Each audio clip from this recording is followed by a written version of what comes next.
afternoon and welcome to our first hearing here in Westminster on accountable care organisations, integrated care systems and partnerships. For the benefit of those following from outside the room, it would be really helpful if you could introduce yourselves and who you're representing. But just before we start, I'd just like to make an opening statement, if that's all right, because the committee is aware that there are judicial review proceedings underway concerning the proposed accountable care organisation contract model. So it might be helpful for me to just clarify that the purpose of this hearing isn't to explore the legality of that model. So for those who are wondering why we're not asking questions about that, it's just to clarify because that is rightly going to be an issue for the courts to decide. What we're going to be discussing in these hearings is the desirability in policy terms, and particularly as how that relates to people using services of accountable care organisations, integrated care partnerships and systems as a means of delivering care. So we look forward to hearing all of your views around those models. But the other thing I thought I'd do for those following from outside is just to try and cut through some of the acronym spaghetti we've got here, because there has recently been a renaming of accountable care partnerships and accountable care systems to integrated care partnerships and integrated care systems, but the accountable care organisation model has been left with its current wording because that has been the phrasing of the consultation. So obviously all of these systems, partnerships, organisations are things that we're going to be exploring, but we're also very conscious that witnesses may use the terms interchangeably. So rather than keep tripping people up and correcting them, we'll put the appropriate terminology as we go along when we're making recordings. So I hope that's explained it.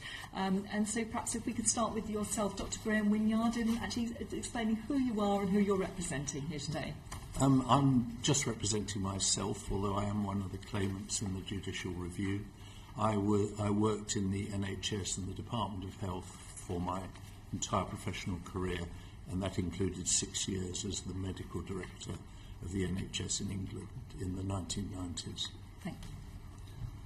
I'm Colin Huthcinson. I'm also one of the claimants in the judicial review together with Graham, but I'm here representing Doctors for the NHS and chair of Doctors for the NHS, which is an association which originated as the NHS Consultants Association in 1976 to bring together senior doctors who believe that the public service ethos and aspiration to the highest standards of clinical care are far stronger foundations for a national health service than commercial profit. It changed its name to Doctors for the NHS in 2014, recognising that NHS doctors other than consultants share those commitments. So I'm representing them rather than as a claimant in the judicial review. Thank you. Good afternoon. I'm Tony O'Sullivan. I'm a retired consultant paediatrician. I was Director of Service for Children's Services across the hospital and community for the Lewisham and Greenwich NHS Trust for 4 years. My lifetime work has been in the NHS and on integrating multidisciplinary teamwork and interagency teamwork as a consultant specialising in children with disability, working with children and families. As a Director of Service, I was thrown into campaigning by the Secretary of State himself, Jeremy Hunt, who tried to close down Lewisham Hospital back in 2013. So my day job became my 24/7 job, campaigning to save that hospital. As it happens, the 400 beds that would have been lost are now needed. So I'm now chair of Keep Our NHS Public, which was set up in 2005. And as it says in the title, we were concerned about the move towards privatisation of health services. So that's who you're representing today. Thank you very much. And so that's who you're representing today. Keep Our NHS Public. Yes, thank you. I'm Professor Allyson Pollock. I'm a Professor of Public Health working at Newcastle University. I guess I'm here in my academic capacity, but I've also got an honorary consultant contract with Public Health England North East, and I've worked in the NHS for over 20 years working on public health matters. Thank you very much. I guess one of the things we'd really like to get to the bottom of here is that we hear all sorts of conflicting views, and we've heard a very clear message as we went on our visit last week and in much of the evidence that integrated care partnerships and integrated care systems have a huge amount to offer. Obviously your action, those of you who are part of the judicial review, is specifically against accountable care organisations. Could you try and clarify to the committee, are there aspects of this about systems and partnerships that you agree with? What would you like to see maintained from these systems and partnerships? Perhaps starting with yourself, Dr. Winyard. No one can be against integration, and I would applaud the work that's going on at the moment within the current legal framework. The NHS is in a real mess organisationally. It's fragmented and it's over-commercialised, and I think there's a general acceptance that that needs to be changed. And my plea, and I hope your report is going to be a watershed, is this needs legislation to change. The situation we're in is the cumulative product of successive acts of Parliament that have started in 1990. I set this out on the table in my evidence, and it's progressed to a more and more pure form of the market, the contractor-provider split. And I think nearly everyone now agrees that the benefits that might have produced are now heavily outweighed by the disadvantages.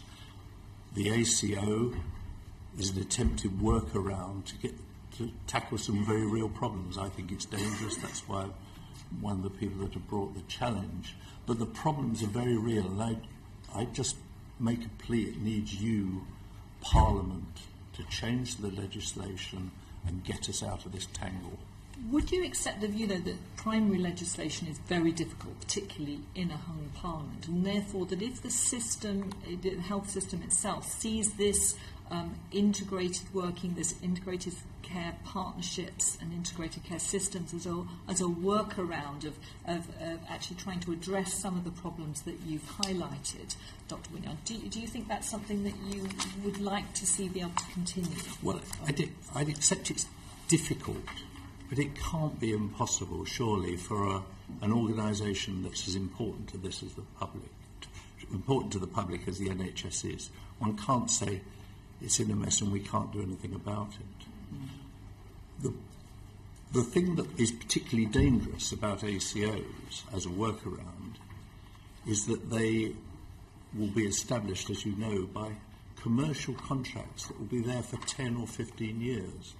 Simon Stevens said to the Public Accounts Committee, we're trying these things out, pushing at the limits. If you want to catch up later on Parliament, that's all well and good, but it won't be. We're going to come on specifically to ACOs in a minute, but I'm just the question was about the systems and the partnerships, integrated care systems and partnerships that don't require the contract. Is that something you welcome and you would like to see developed? I welcome integration, yes, of course. Yes, okay. Shall I come on to yourself there, Dr. Hutchinson? I spent the last 10 years of my career trying to stop the wheels from coming off the services that I was managing. Many of the members of Doctors for the NHS agree with my view that any of these systems are an inadequate and inappropriate response to the major challenges facing the NHS, which include the failure of levels. You've rehearsed these many times, yes, probably in this committee, but the failures of levels of funding to keep up with the growth in overall population. Can I just stop you there, because I think you will probably have seen the work that the committee's already done on that. We accept the system challenges around funding and workforce. But my question to you was that given that is where we are, this was about a response for people to be able to adapt as best they could for patients within the existing funding envelope. You know, the committee has done a great deal of work on the issue of funding, so I don't know that we... It's not just funding, though. It's the way to actually make the workforce feel valued, to reduce the wastage from the reduced morale that there is, that another organisation, putting together one overstretched service, an underfunded service, with another overstretched and underfunded service, and saying, there you are, now get on with it, really, I feel, is an inadequate response from the government. Right, thank you. Tony, would you like to Well, I've spent my whole professional life trying to build up well-coordinated, integrated care for the patient, for the family, at the point of delivery. That's very different from top-down integration of management systems and organisations. There's a huge difference there. And we've just had one major reorganisation of the NHS, which has been disastrous. I think most people here would probably agree with that. This is another major reorganisation at a time when the NHS is very weak because of all the other factors. The proposal is to integrate a free at the point of use health service with a social care service that is not free at the point of use, that is means tested, that is paid for in many instances, including for my own mother when she had dementia. And you cannot just push those together in a top-down way. Integration takes years and years of working together as professionals and as managers willing to do that, to bring cooperation to the table. It takes years of cooperation across disciplines and across agencies. And we did that. It took me 20 years in Lewisham, for example, to work around disabled young people leaving school or around autism. It can be done. And these terms were not invented by Simon Stevens. They weren't invented by Jeremy Hunt. You know, good healthcare, good social workers, good teachers have been working in an integrated fashion for all their professional lives. It wasn't invented by the 5-year forward view, not at all. So what we're doing is a top-down, damaging, total reorganisation. And in fact, to me, the integrated work that was mushrooming around the country, post Victoria Clambear, there was legislation that said to agencies, thou shalt cooperate. It didn't require organisational fusion, especially not with an organisation set outside of the NHS that's beyond FOIs and beyond all the other public scrutiny measures. So that's the danger. It's top-down. The integration is integration of management systems, of financial purses and of organisations. And to me, it's at the expense of the integration of true delivery of coordinated care that's been going on and did not need Simon Stevens or Jeremy Hunt to tell us to do it. Thank you. Professor Pollock? Well, I'm puzzled as to why these new structures and systems are needed when we've had a major reorganisation with the Health and Social Care Act. And especially, we're talking about a major reorganisation being pushed through without primary legislation. For me, the proper way to proceed with integration would be to work out first legislatively how you're going to resolve the different funding and population bases for health and social care. And as part of that, we actually have current statutory integration regime, Section 75 partnerships arrangements. We need to understand how they help or hinder integration, and then, if necessary, amend the primary legislation or the secondary legislation. And it's puzzling as to why NHS England hasn't gone about things in this way. We don't know why NHS England isn't using the statutory, why it's not good enough. Why is the statutory Section 75 arrangements not good enough? I mean, it's in quotes, it's developed evidence to support discussions with the Department of Health about changes to the Section 75 arrangements in order to enable the pooling of budgets for all services delivered by an ACO provider. And the DH has said that it is to keep the Section 75 regulations and related legislation under review because it's been told by a number of local areas that they would like to see changes to these statutory partnership arrangements, which are all about facilitating integration. And we've been kept in the dark as to what these problems are with the Section 75 arrangements. So it would be very helpful to know what the obstacles are to using these, because they were put in place in 1999 to facilitate partnerships. But would you welcome that what's happening on the ground in many areas with partnerships where organisations are coming together to try and actually work in partnerships? Well, everybody welcomes integration, but that's not how these partnerships are being formed. They're being formed in many ways through, often through contracts, through contracting. And these partnerships have to take into account that there are very different funding and population bases for care. And this is a real problem, because I come, and you, Sarah, I know, welcome the notion of area-based planning and strategic planning. But local authorities serve an area. They serve all residents in an area. CCGs do not. They're list-based. But what we're now seeing in these new arrangements that are taking place is competition between providers for practice lists. So the Department of Health is funding NHS trusts to establish GP practices, and GPs are federating. And this competition for practices is because of the dissolving of practice boundaries. And this means now that the CCG area and the residents in that area will no longer increasingly reflect the CCG population. So it's going to be very hard to know how CCGs are going to plan and commission services when they have hundreds or tens of thousands of patients that are not actually in their area, in their CCG area, and when equally there are many tens of thousands of residents no longer eligible for services through the CCG where they're resident. And this provider-driven commissioning, provider-driven decisions about CCG populations and resource allocation is very, very worrying indeed. And I think we've got to take the big picture, because everybody on the ground is working hard because they want to make the best of a very bad and chaotic deal. But we have to have some sunlight as to what is really going on. And that's why we need to take and you've set out very clearly in your written evidence about how you think we should return to a more logical way of commissioning over populations. But just to pick up on your point about competition, I mean, what we've been hearing is that accountable care partnerships are working together to try to agree to cooperate rather than be in competition. So isn't it exactly the opposite of what you're saying, that these are designed to actually have a cooperative approach rather than to be in direct competition with each other? Well, I would ask you where the evidence for that is, because CCGs have a duty to arrange, and they're contracting for services. Mm-hmm. And providers are bidding and tendering.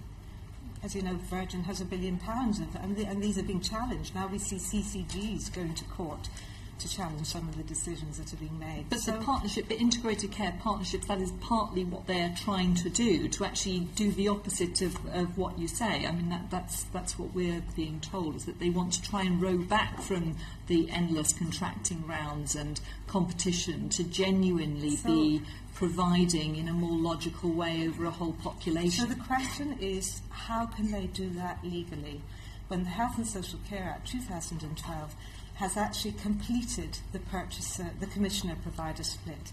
How is it that providers can come together and not compete? I mean, that's the question. But my question to you, Allyson, if I may, is that if this does prove to be a way of getting around that constant wasteful contracting, would you welcome it? If this does prove an effective workaround for integrated care partnerships and integrated care systems to get back to a much more logical way of providing care based on cooperation rather than competition, would that be something you would welcome? I don't see how they can work around the primary legislation, which is that we have an external market. We have CCGs with a duty to arrange and to contract and bid.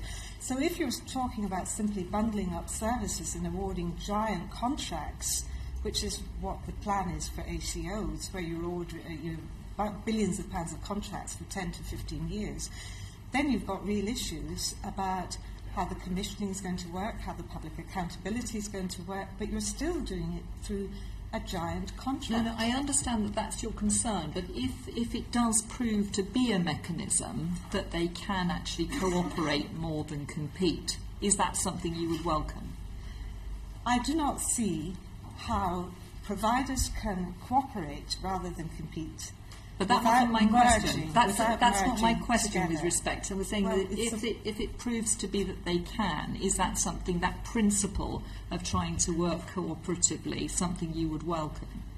I don't understand how they can do that outside of the legislation. Right. I'll pass on to you then. So there's some common ground here. We're all pro-integration.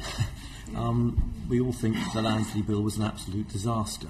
What I can't quite understand is why, when health and social care professionals at local level are voluntarily coming together in these collaborative partnerships, you're trying to stop them. Well, I don't think we are.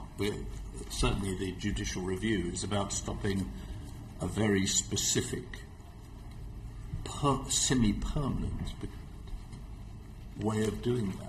People coming together is great. So the JR is specifically and narrowly about the particular contracting model of the ACO, is that right? Yes, and that, yes. Well, given that in the light of this committee's inquiry and the NHS consultation, that as far as I'm aware there are no ACOs currently planned, and the only one that was planned by Dudley, they had already said that the NHS was their preferred provider anyway, why are you still bothering to go ahead with your JR? At huge expense, I would imagine. Well, I would say why doesn't NHS England come completely clean and say we accept that we can't do this legally without primary legislation? I'm sorry, we're getting into the substance of the JR. It's the reason we took it on was we felt the NHS was being taken over an abyss, really. That's overstating it slightly. But a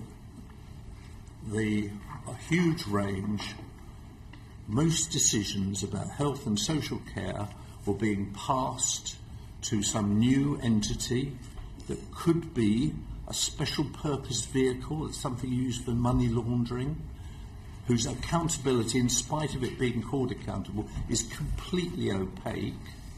And those arrangements were going to be signed up for 10 to 15 years before the public had a chance to even comment. But that's why we took that action. The Chair's already explained why primary legislation is almost inevitably not going to happen in this Parliament because of the parliamentary arithmetic. And it seems, are you not sort of tilting at windmills by objecting to something that, as far as the evidence we've heard on the ground and from NHS England, is not going to happen? Because it's not being proposed. And so my question is, why are you going? If you don't object to what is happening on the ground with every other model apart from ACOs, let's get that clear, you're perfectly happy with all the other models of integration that are going on at the moment, or is there a difference between you and Allyson? Yes, we are. So Allyson objects to all of them. You only object to the ACOs. I'm particularly concerned about the ACO pinning down an arrangement in a permanent form. I share a lot of Colin and Tony's concerns, having seen this going on for 35 years, that the organisational superstructure, changing that, is not what achieves integration on the ground. It's different sorts of health professions and carers working together, and you can make that easier, you can make it more difficult by the superstructure, but that's what's really important, the interprofessional working.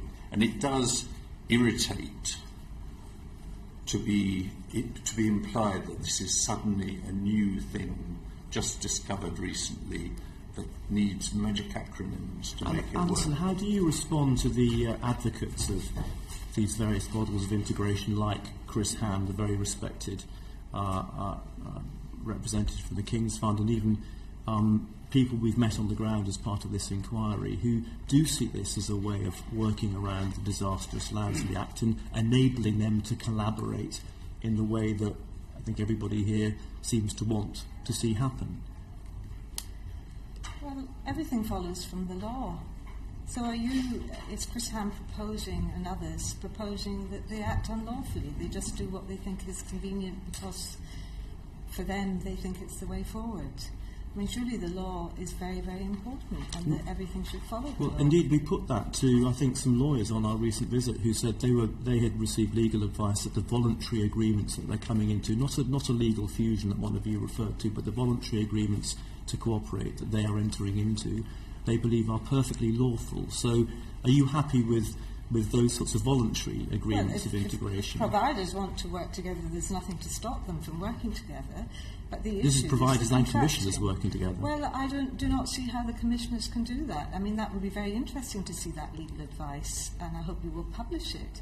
Because if you're saying a duty to arrange no longer means having to go out to contract, when the contract has been the main vehicle, if you are now telling me that the duty and everybody else, that 5 years after the Act was passed, CCGs actually didn't need to go out to do commercial contracting, or all the tendering, or all the bidding, then this is very welcome news indeed, and it needs to be published and it needs to be put out there right away, so we're not wasting any more money, all the billions that are being spent on management consultants and lawyers drawing up contracts. And you're not at all concerned either by dancing on the pin of a legal argument here that you could be deterring health and social care professionals on the ground, arranging productive voluntary arrangements on the ground to deliver better integrated care, which is what we saw happening? Well, I'd be very interested to understand more about what you saw happening. I don't want to comment on things that I haven't seen. I would like more detail on what you actually saw happening and what the nature of these arrangements were. But I would also ask you, why is the government actually proposing conducting a national consultation if you're saying these organisations are non-existent and aren't meant to come into existence? Well, I think it's the NHS England's consultation that came as a result of us launching this inquiry. Yeah. Could I put other... Sorry, could you answer my question about... Well, I'm not the government, so if that's the question for the government, not me. No, Can I put the other advocates of these integrated models, which are not just people like Chris Hand, but people we've spoken to working on the ground, trying to deliver a service for their local population, is that it helps them overcome the purchaser-provider split, which has already been referred to. It makes it less likely that they're going to be private contracting. And finally, and we saw evidence of this, it's had a positive impact on things like delayed discharge, waiting times and so forth. How would you respond to all of that? What I struggle with is your trust in statements that ACOs aren't going to happen and that the integrated care systems are going to solve the problems. You just used the two in the same sentence. Do you accept that there's a difference, as we've clearly identified here in the panel, between ACOs and the other integrated care systems? There's a legal sense and a legal difference, and there's a statement by NHS England and Simon Stevens that he intends integrated care systems to become ACOs. So I don't understand where you suddenly have said that that's the end of the story. So first of all, if ACOs occur, we're setting up bodies outside of the NHS with a huge amount of money in their budget and the ability to control the health service from there on in a fragmented sense. The mistrust comes from a number of directions. One is that this explicitly, again from Simon Stevens' mouth, this explicitly was a financially driven initiative. How they could possibly save £22 billion of perceived need, of projected need by 2020. It's going to be £26 billion now by 2021. The government was saying we will not give you that money. Can you money. answer my question as to how do you respond to those who say this helps them overcome the purchase-provider split, it helps provide integration, it helps work around the Lansley, the disastrous Lansley bill, and but also helps them deal with issues like... We've seen evidence of this. Huge improvements in delayed discharge. What has helped them? I mean, you're saying it has helped. What is it? Because actually, I've been part of this myself. Before I retired, I was in meetings with other professionals and other agencies talking about how you could cooperate together to give better care for children across the community, hospital, mental health spectrum. And of course that's valuable, and of course it's something that can come up with good ideas, but we did not need a new total reorganisation of the NHS to do that. And there are instances where cooperative proposals were stopped dead in their tracks by what's gone on. Integrated care systems, in terms of thinking together, short of reorganising organisations, is something that professionals have done forever. But there's no evidence, and the National Audit Office report a year ago said this, and this is a challenge to the government, there is no evidence that integrating health and social care per se gives better outcomes. That doesn't mean that cooperation isn't a good thing. That if you're a family or a child or an adult with learning disability, you need coordinated care across the systems. But you are not being, I would say, not being open enough with us if you think that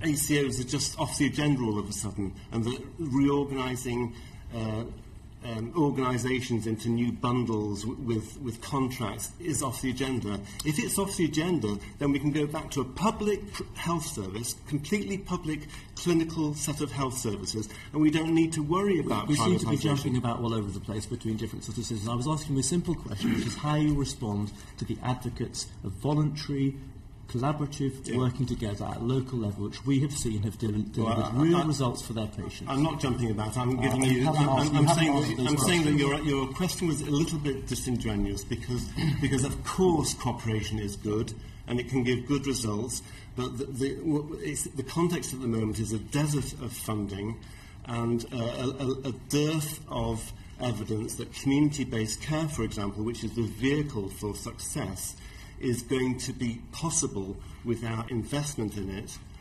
We agree with you on investment. As the Chair has already made absolutely clear, we're trying to get to the bottom of these attempts to collaboratively work at local level, which, as we've all acknowledged, the Lansley Bill makes very difficult, and people are trying to do for the benefits of their patients. Local working's fine. Right, so Colin, and we've got several members want to come in. So, Colin, if you could just be brief. I was just going to say to Mr. Bradshaw that one of the difficulties with the kind of collaborative work that you're talking about, we've been told time and again this is about dissolving the boundaries between health and social care.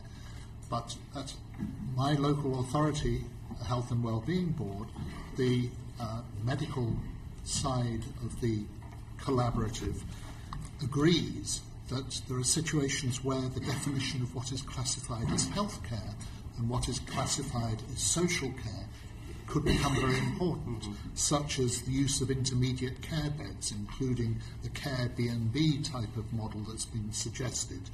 Are those health? Are those social care? The use of rehabilitation services, particularly if they're delivered in patients' homes. It raises the possibility of hotel charges for non-directly medical care for patients staying in hospital.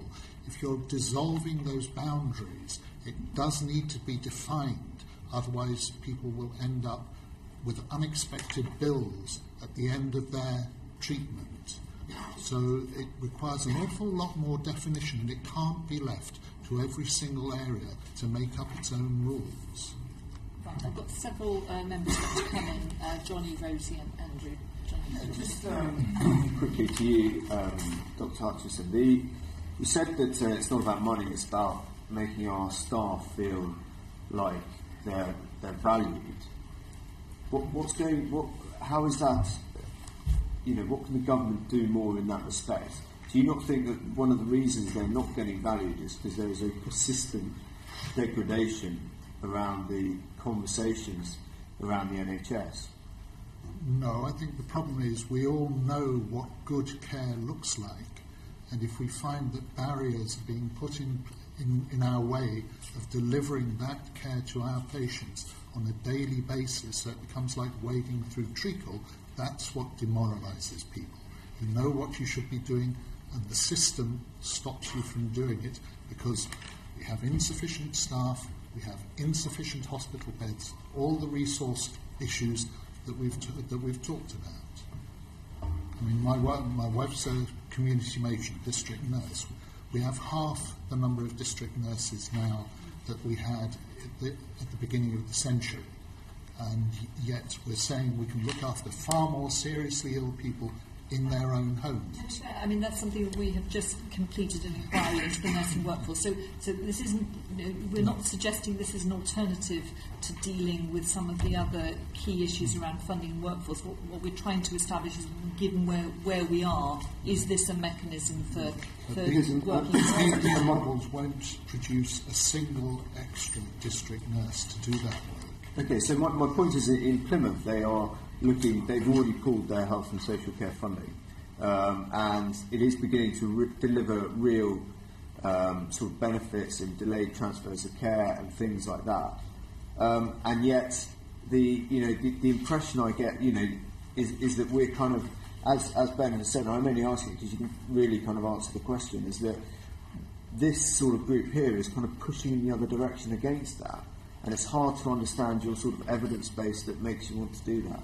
Well, the best evidence base comes from NAO, which has said that neither the Department of Health nor the Department for Communities and Local Government have yet established a robust evidence base to show that integration leads to better outcomes for patients. So you think They've integration not is the wrong tested it at direction? scale. So you think the sort of integration, such as we're doing in Plymouth, is the wrong direction for I patients? haven't seen your Plymouth study, and I would be very interested to see what the basis of integration is, how you've actually got round the different funding and population basis, and how you've put in the criteria for what is NHS care and what's social care, what's the funding base, who's delivering care.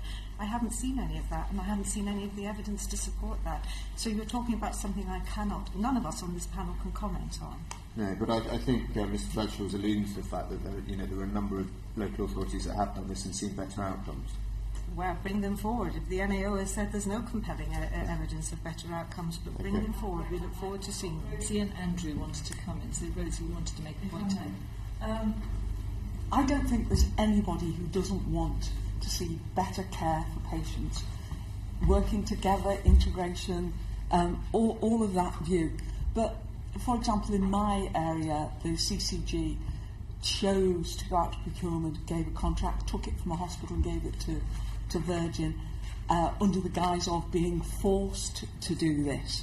So how would you react to the view that now we're at a point at which we're an a la carte parliament, we have a la carte NHS, where you can pick and choose which laws and rules you'd like to adhere to this week. And so my big question is, here, the end is what we all agree. Does the end justify the means? I don't know what end that we're going to. The direction of travel that I'm concerned about is, well, what is the end that you would like to see? Everybody wants to see better care, yeah. And everybody on both sides is making statements saying it'll be better if we all integrate. But there is no legal basis, in my view, for those decisions to be taken. Every time we use the word workaround, me and my good old Scouse framework says a fiddle. Yeah. And if we were bankers, we'd probably be in front of a judge. So everybody is using the word workaround, but actually what it means is getting around the rules, and we're all complicit in the fact that we are actually saying we're not sticking to the rules, we're going to get round them. And I have a fundamental problem with that, because if I just finish by saying this, I have a fundamental problem with that, because I think the big gap here is the word trust. Yeah. And I can show that in Liverpool, in LCH, in the prisons, that trust has been eroded. So if you get a benign organisation, then these guys are great. If you get a bad organisation, where do we go? And so does the end justify the means? Absolutely. I'm afraid it doesn't, because everything follows from the law. And if you're finding that everything is as chaotic and untrustworthy as you say, then we need the primary legislation to end the market, to end the internal market, to re-establish area-based bodies which continue their needs assessment. Because actually, I'm very puzzled. I think we're at the wrong level when we talk about integration. We still have contracting, and we still have commercial contracting, and these contracts are being let untendered all the time, and people are changing their badges all the time. So And you're absolutely right. What's been lost is control and trust, government control and government and trust of patients and the public in the system and the staff. And we need to revisit the legislation. I wanted to come It's just a plea along those lines. I don't think this is a party political issue, because the mess we're in is a cumulative product of acts passed by both parties. Mm-hmm. And it's not just about privatisation, it's about commercialisation. We're tearing the country apart in pursuit of parliamentary sovereignty. And surely you can't sit there and tell us that there's nothing you can do to sort out, to help the NHS by getting together and passing some primary legislation to restore simplicity. I'm old enough to have worked for a single organisation taking most decisions about healthcare. It was called a district health authority. It was accountable, it was set up in statute. We didn't use lawyers, we didn't use management consultants, we didn't need incentivising.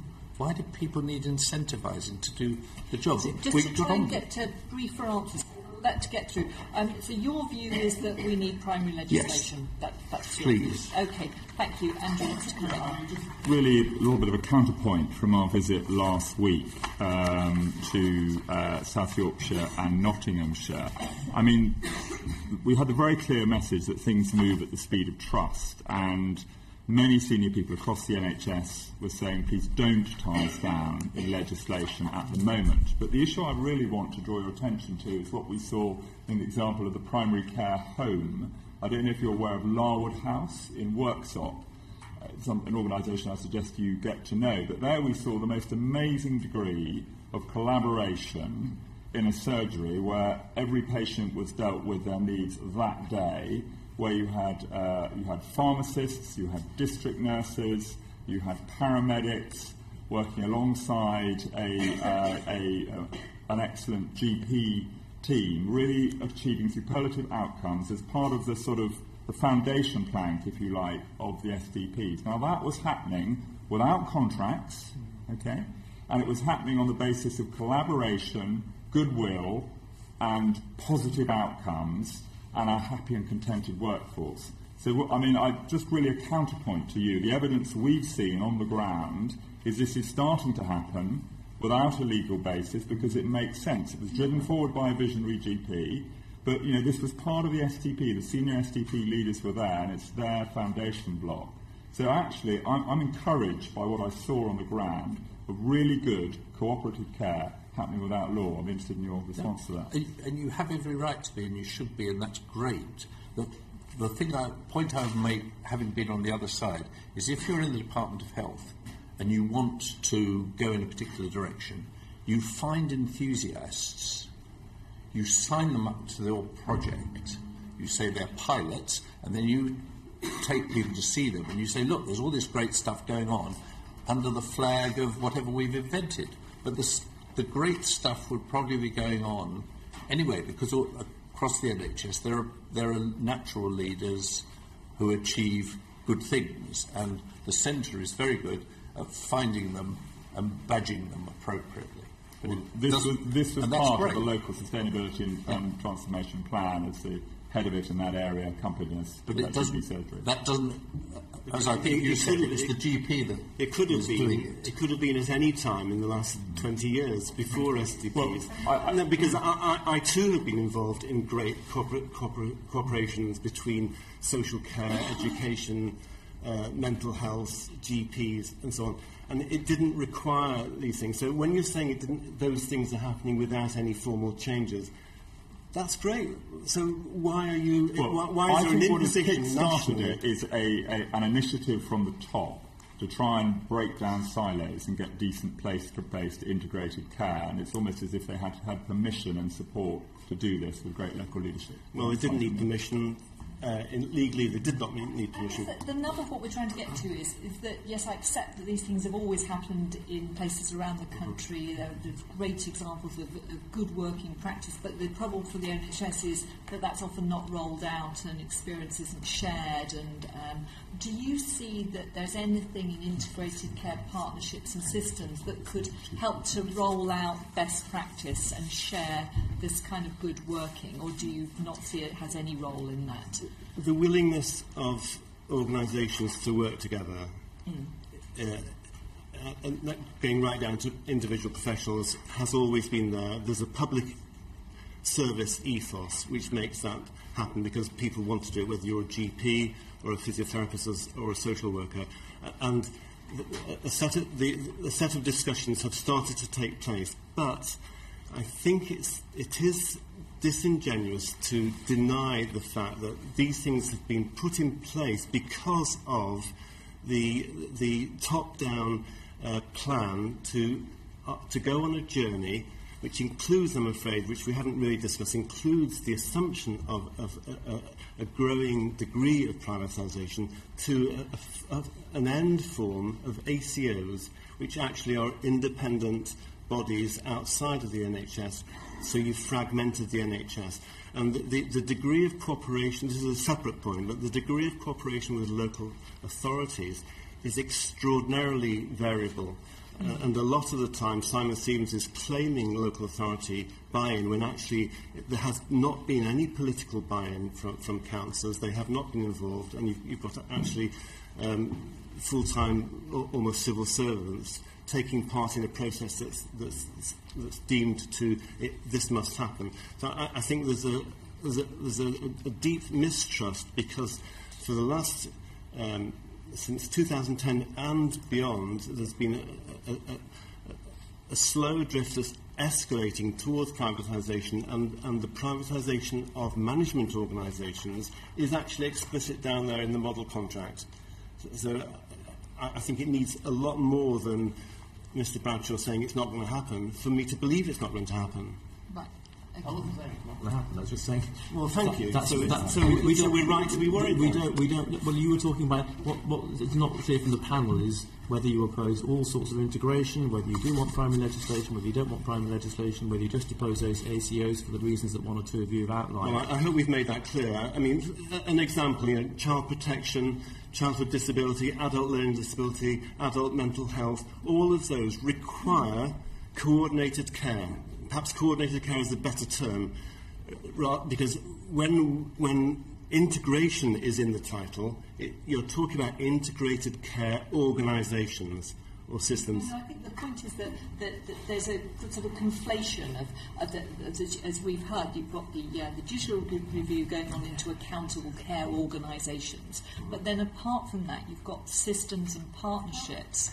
And we were just trying to tease out whether you would at least welcome the partnerships and systems model of trying to roll out best practices. If you said it has Simon happened Stevens this way. himself has said that STPs are intended to evolve into ACS and from there into ACOs. Yes. So let's not just stop the thought processes at systems. But my That's point, Allyson, disingenuous. is that if we leave out the organisation bit, would you welcome partnerships and systems? Is what I'm trying to tease out the difference between them. I really don't understand that question, because for me, as a public health physician, everything, in my training, everything comes from the law. You put a system into place, you know what population that you're serving, you know what their funding base and what the dealings are. You've made that point. But these partnerships are nebulous, because the reality at the moment is that you've got CCGs contracting, and you've got trusts of over 130 providers, as well as the trusts and foundation trusts, competing for contracts in the marketplace at a cost of millions of pounds. Now, how these partnerships are organising themselves outside of the duty to arrange and contract is a question I would ask you. How is that actually happening? Right. Okay. Thank you. Paul wanted to. Yeah, I was wanting to ask about. I think most of us would like to see more prevention taking place. It's very clear that NHS is largely a reactive service. Do you think that there is any way that these partnerships or even organisations could potentially act as a vehicle to encourage investment in prevention? It depends on what kind of prevention you're talking about. I mean, the problem with most of the STPs has been that they've talked about unhealthy behaviour as being an individual form of behaviour, whether it's drinking too much, smoking, obesity, lack of exercise, so the responsibility is there on the individual, whereas the work from the Black Report in 1980 and from the Marmot Review in 2010 stresses the importance of the social determinants of health, that it's much, much more, that those risky behaviours are a result of much larger pressures in people's lives, whether it's sort of financial instability, whether it's sort of lack of suitable workplace environment, poor housing, and those are totally ignored in the STPs. So all the onus is focused on the individual, which does lead those of us with a suspicious mind to think that there is you're getting the separation to the deserving poor and the undeserving poor. That there will be, that, well, we're already seeing it with exclusion, with people who smoke being denied surgery for joint replacements. So we're going to need briefer answers, I'm afraid, because we've got a lot to get through. But what I'm saying is that the sort of the preventative health side of things is actually quite limited in the STPs that I've looked at. Diana. I just wanted to ask you about this focus that you have on primary legislation and how that will solve all the problems that we're looking at today. Because I've been interested in some of the comments you've been making, I think particularly the clinicians saying you can't push together in a top-down way. We don't want a top-down reorganisation. So can you just explain to me why you think if there's primary legislation that will force everybody to behave in the way that actually is happening now? We saw in South Yorkshire just last week, we saw that working together, the bottom up, which I think particularly Dr. O'Sullivan, you talked about happening when you were in practice. So just explain to me, because as someone who's been in Parliament for a little while, I know that Parliament can pass all sorts of laws, whether they actually have the impact that you want on the services that are being provided is a different matter. So isn't it better if things are working well now? Isn't that a good thing? What's so great about the primary legislation, and where are the risks? That's the other point about primary legislation. Well, sorry, who are you asking? Anybody. Anyone who wants to answer. Well, just briefly, and then that's the other side. I would say that the elephant in the room is the lack of trust around the direction of privatisation, and the degree of privatisation in clinical care. You're shaking your head, but I'm not sure why you're shaking your head, because 7.7% of clinical services... Because you're not answering the question. My colleague asked, from evidence we heard last week, where people are working together voluntarily to provide better integration and service for their patients.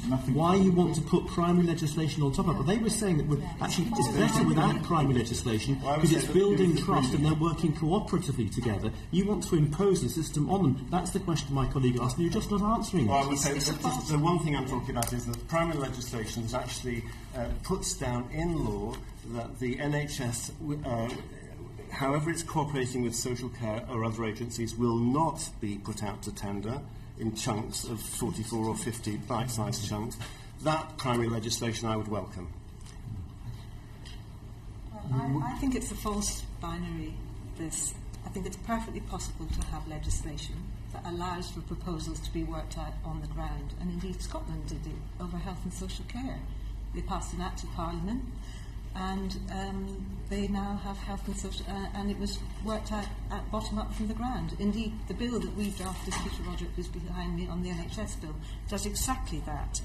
So bottom up's really misleading, because we have to remember that Parliament votes for the funding, and it comes through, and we also have law. But it is perfectly possible to do both. and to do it within the legal frameworks, the legal legislation. And I would say that it's been said that in a hung parliament it's difficult to get legislation through, but this is an English measure, and so as far as English MPs go, there is no hung parliament.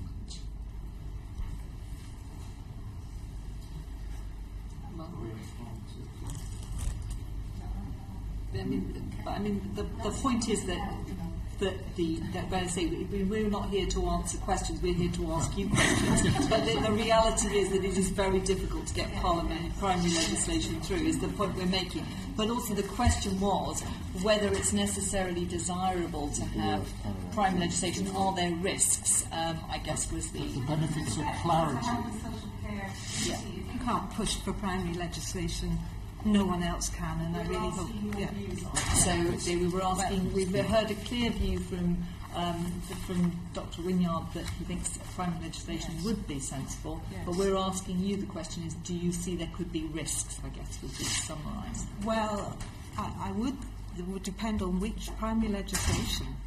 So the primary legislation I would advocate, if we were talking about ACOs, is that you'd have them constituted as public bodies, area-based health boards, serving contiguous geographic areas, restoring the duty to provide, and making sure that the resources follow residents, all the residents living in an area, and not just practice lists. And they don't actually, as you know, the resources don't cover unregistered patients.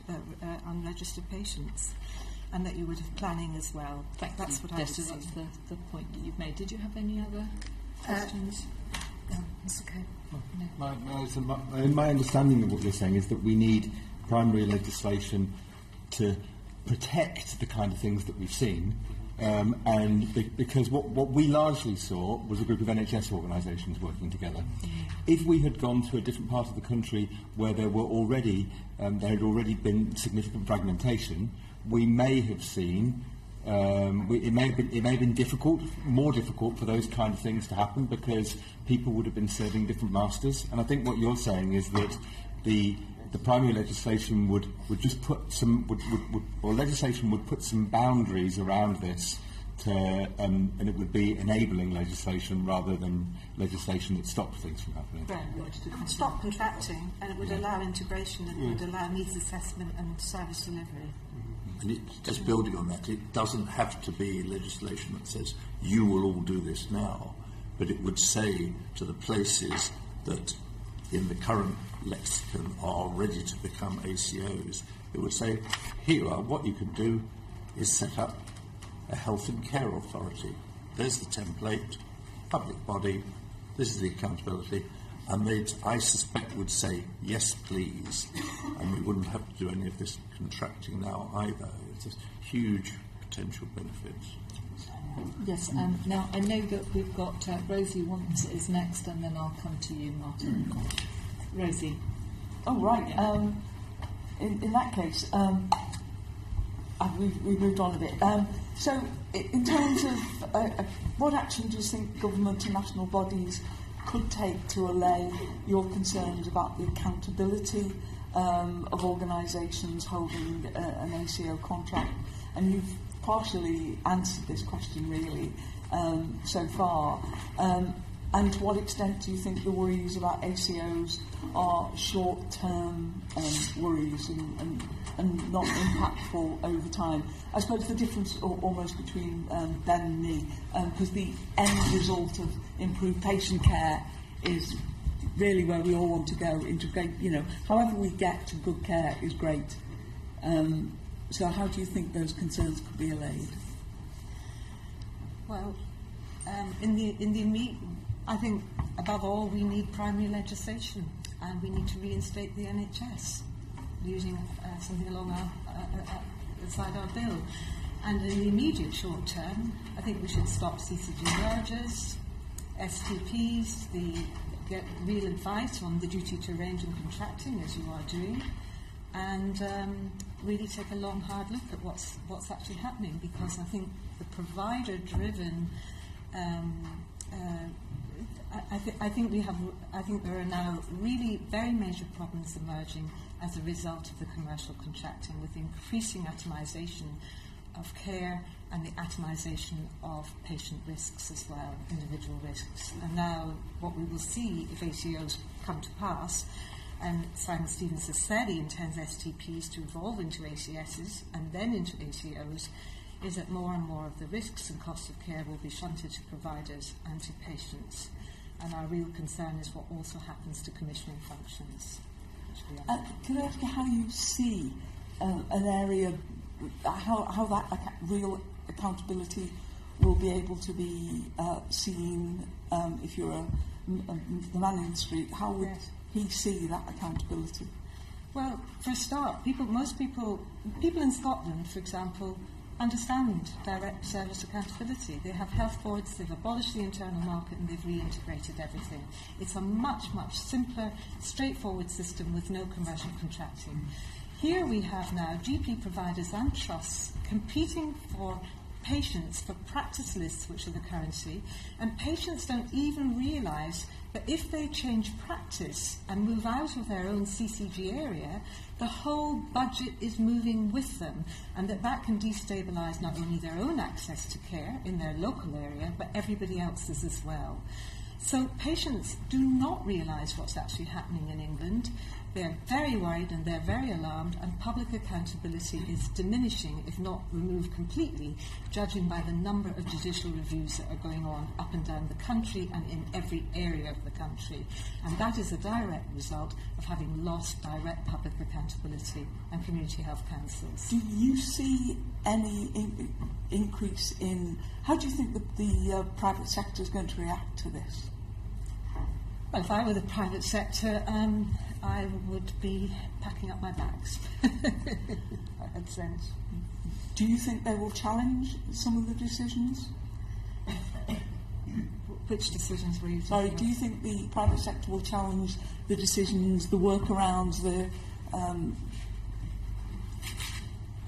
In what sense? If they're lawful or if they're unlawful? i.e.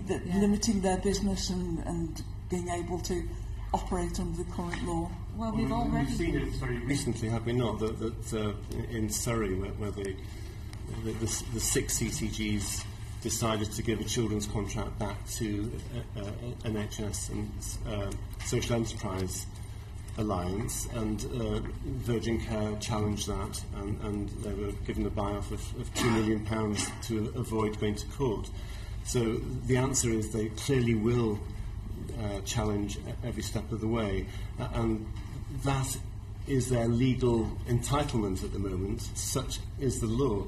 So that is one of the explicit reasons why there should be an attempt to change that law. So if there are organisations in areas which already got private, for example, West Lancs has got Virgin Care doing quite a few bits, how would we do these workarounds if they don't want to play? They've the contract comes to an end, the contract comes to an end. No, while the contract is going on, how do you get them to actually be part of the integrated service if they don't wish to? It's a question for the politicians. So, just conscious of time, because we've got 3 panels. Might the Surrey example of Virgin Care challenging legally and the general concern of the private sector about these integrated systems that are happening on the ground might suggest that they're rather a good thing? What's a good thing? Might the fact that Virgin Care are challenging these legally, and that the private sector have told us they're very concerned about the direction of travel as a result of these integrated systems on the ground, suggest that they're actually quite a good thing, these integrated systems? Not at all. They challenged a specific contract. They didn't challenge an integrated care system. They challenged a specific contract. I was just saying the evidence is that they certainly will challenge to the best of their ability and the best of their funds, which are greater than local CCGs. Thank you. We've got Martin and then John. Thank you, Sarah.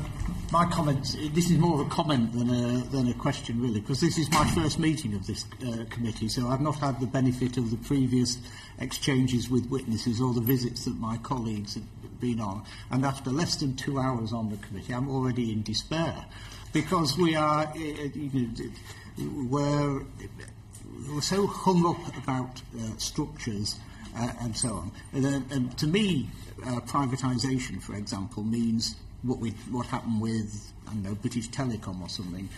You sell it off lock, stock and barrel, you sell shares and so on. That is not going to happen in the National Health Service. There's no serious politician would even contemplate putting it forward. What I presume Dr. O'Sullivan you're talking about is obviously a commercial contract to provide a specific service.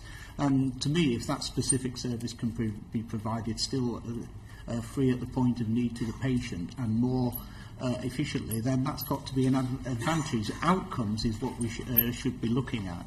And when we talk about integration, now this is not a panacea, but in my local, one of my local authority areas, the chief executive is also the chief executive of the CCG, which must logically allow, at least at management level, a more integrated view of the service and how it needs to be provided.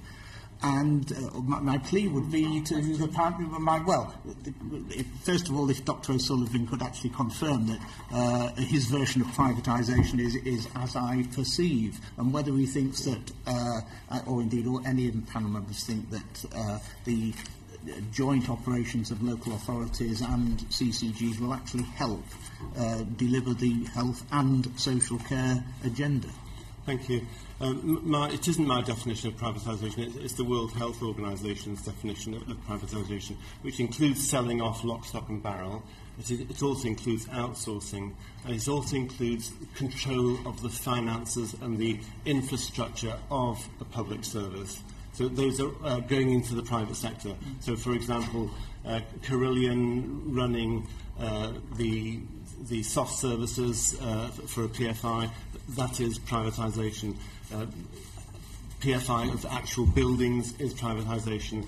So there's a range beyond your very strict, narrow definition of privatisation. I think it would be more useful if we had a strict definition rather than worry our constituents by talking about something that isn't actually on anyone's agenda. Well, it's where the public service and the servants that are providing that public service are no longer wholly responsible to the public, Parliament and the National Health Service, but they're more employed by a private company. The private company's duty is to the shareholder, and the transaction between giving a service and needing that service as the patient changes. Thank you for providing your definition, Tony. Now, Johnny's on the last question.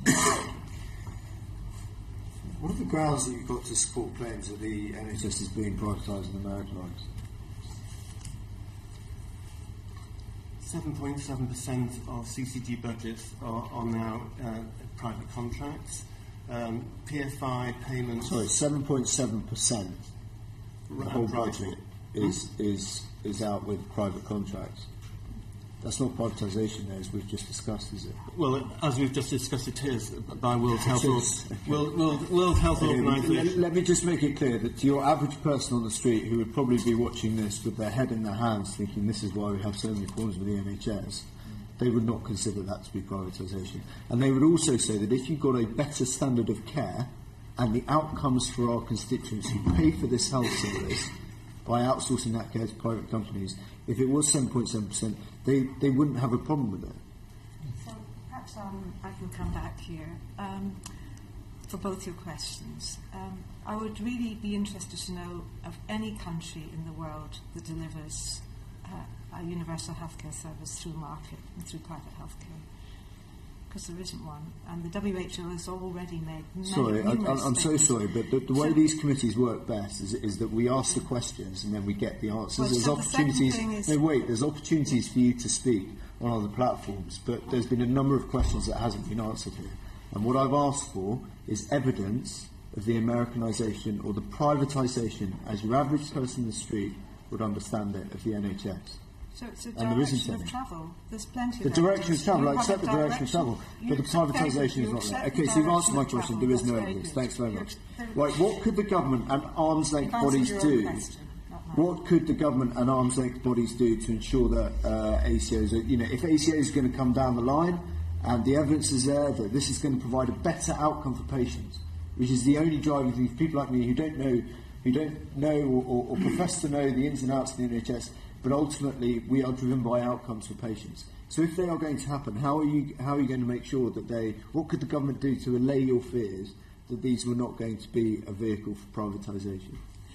By constituting them as public bodies with the underpinning legislation. Through primary legislation, which we've just heard that most healthcare professionals don't want. I don't think most healthcare professionals have been asked. Okay. Chair, I think that's all I've got. Can I just raise your attention to a BMJ article and this BMJ figure that they've published on the big questions about ACOs, and that might help you if you had a look at this to answer that. Okay, I'll look it up. Thank you. Thank you. Can I just raise one thing? Because I get a lot of correspondence, as you can imagine, about this subject. And one thing that does sometimes get conflated when we talk about the Americanisation of healthcare in some of this campaign literature that goes out is that people are being led to believe that it's going to mean by Americanisation they're going to have to start paying for their care. Now, is that what you're seriously concerned about? Can we try and unpick whether that's a serious concern? Graham? There must be a serious possibility of that if you recognise that ACOs are bringing together healthcare which is free and social care which is means tested, and that we all know the actual boundary between those two is very fuzzy. But we also know that there's primary legislation that prevents people being charged for their NHS care. And I think that the trouble is that the public are being led to believe that somehow they're going to get a bill when you talk about Americanisation. But actually there is primary legislation that prevents you charging for healthcare. Do you accept that? Yes, but you're not. Simon Stevens is proposing to put responsibility for both health and social care together in one organisation, yes, which is going to be incentivised to make profits, and within that organisation we know absolutely nothing about that would stop them being able, as Colin was giving you examples, to say, well, this is actually social care. And a bit of but people already have means testing for social care. Yes, so there is primary legislation. But would you accept, Graham, if I may, that there is primary legislation that sets out that you can't extend charging for healthcare, but we've always had a degree of means testing for social care? But healthcare is defined by the fact that it's provided by a healthcare provider. If you're putting them all together in a single organisation, the actual there's lots of hands-on activity that, particularly in the elderly, for example, that could be and is done by home helps or desk assistants. Mm-hmm. If it's done by people provided through the local authority, it's social care that's paid for.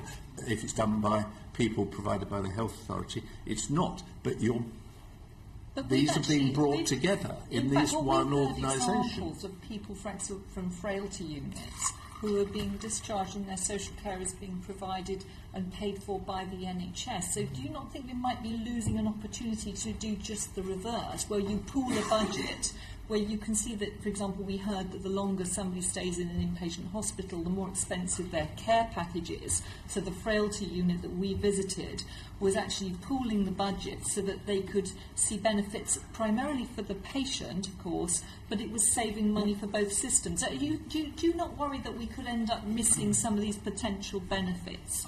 I'd like to see us realising the benefits, that's what we saw on our visit. But in a way that's transparent, yes, legally, and in accountability terms. There's not a lot being written yet about how accountable care organisations would work, but we're told they would take most decisions. They would get a big pot of money from some commissioners and being told to get on with it.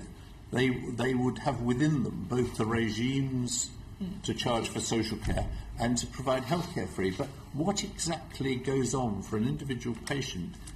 The boundary could be shifted quite easily. Okay, so that's your concern. Yes. So the literature that I'm getting from patients is telling them that, effectively frightening them, that they're going to have to pay for their healthcare under the system. Would you accept that that's not true? I accept your I don't know around about the literature, but lack of transparency leads to anxiety. There isn't public confidence in this. If we could have a bit more clarity, there might be more. And as I've said, if the chief executive of the CCG in our area can't say for sure how things like intermediate care beds, we're seeing a new generation of combined health and social care workers being talked about in the new workforce model. The care that they deliver, will that be health? Will that be social care? Will it be means tested? Will it not? Well, as I say, the example we saw was actually that it was being paid for by the NHS at no charge to patients to help them get home. There's no clarity that that would be the case.